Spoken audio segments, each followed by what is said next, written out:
అందరికీ నమస్కారం అండి. పద్య పరిమళం కొన్ని పద్యాలను భావాలను తెలుసుకుందాం.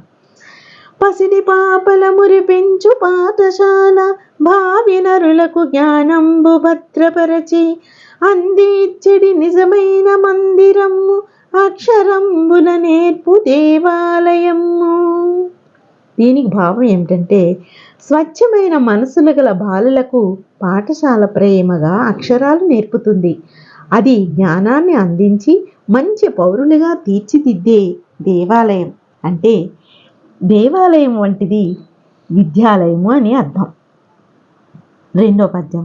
తల్లివలి బిడ్డలందరి తలను నిమిరి వారి తలలకు ప్రేమ సాంబ్రాణి వేసి దివ్య సౌగంధముల నింపి తేజమొసగి 5 తరగతులు నేర్పు అధ్యాపకుండు. ఎంత మంచి పద్యం అండి.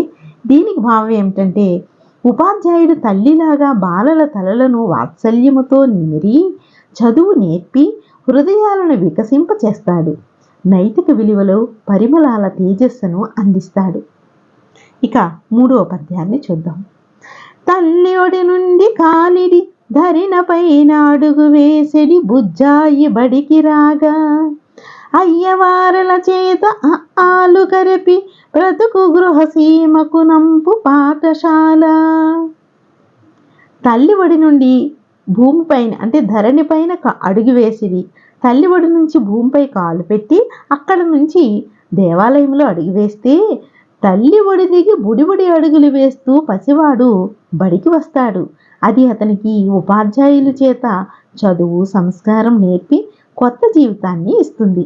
బాగున్నాయి కదండి పద్యాలు. మరికొన్ని పద్యాలతో తరువాత వీడియోలో కలుసుకుందాం.